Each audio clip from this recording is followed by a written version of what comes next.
الحمد للہ وحدہ والصلاۃ والسلام علی من لا نبی بعدہ اما بعد۔ میرے محترم بزرگ دوستو، ایک لونڈی کا واقعہ ہے۔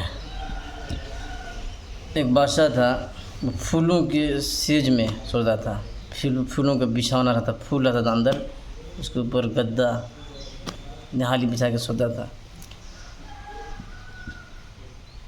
تو ایک لونڈی تھی اس کی، جو بستر کو صاف ستھرا برابر صفائی وغیرہ بچھانا، وہ کام اس کے حوالے تھا۔ تو وہی اس کا کام تھا، ذمہ داری یہی تھی، روزانہ وہ کرتی تھی۔ تو ایک دن بستر ٹھیک ٹھاک کرنے آئی، پھول بچھا کے اس کے اوپر بستر لگایا، پھولوں کو رکھا۔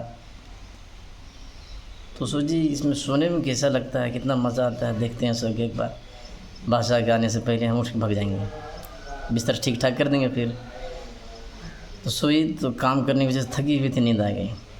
بادشاہ اپنے وقت پر آیا، دیکھا کہ ہمارے بستر میں سوئی ہے، غصہ آیا، ایک ہنٹر اٹھایا، ہتھوڑی، ستی بولتے ہیں ادھر، اب 4-5 ستی مار دیا لونڈی کو، باندی کو۔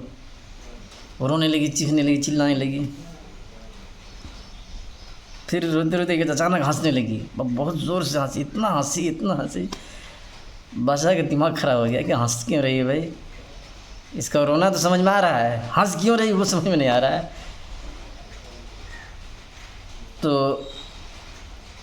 بادشاہ پوچھا کہ بھائی یہ بتاؤ، تمہارا رونا تو مجھے سمجھ میں آیا ہے، ہنس کیوں رہی وہ مجھے سمجھاؤ۔ تو لونڈی کہنے لگی کہ میرا رونا تو مار کی وجہ سے ہے، ہنسنا اس بات پر ہے کہ اس پھول کے سیج پر، ان پھولوں کے اوپر سونے کی یہ سزا ہے۔ 2 منٹ سوئی ہوں، اندر سے مارا جا رہا ہے۔ جو ساری زندگی اس میں سوتا ہوگا اس کے لیے کتنی ماریں ہوں گی، اللہ کی کتنی اس پر ماریں پڑیں گی، کتنی لعنتیں برستی ہوں گی۔ بادشاہ کا دماغ چکرا گیا، حیران ہو گیا، پریشان ہو گیا کہ یہ کیا بات ہے، ایک دم ڈر گیا ہے، بادشاہ ڈر گیا ایک دم۔ بادشاہ چھوڑا، حکومت چھوڑی، بھاگا سپر فاسٹ اور گیا جنگلوں میں رہنے لگا، جھونپڑی ایک بنوایا اور اللہ کی عبادت کرنے لگا، معافی مانگنے لگا، توبہ کرنے لگا، استغفار کرنے لگا، اللہ کے ذکر کرنے لگا۔ ایسے کرتے کرتے اللہ نے بھی اس کی عبادت قبول کر لیا، ولی دیندار بن کے دنیا سے چلا گیا، مر گیا وہیں۔ تو دیکھو، عورت اگر دیندار ہے تو اچھے بدماش، فرسٹ کلاس کے جو بدماش ہوتے ہیں ان کو بھی سدھار دیتی ہے۔ اس لیے آپ ان کو دین سمجھائیں، شریعت سمجھائیں۔ عورت خود دیندار نہیں ہو تو برباد کر دے گی۔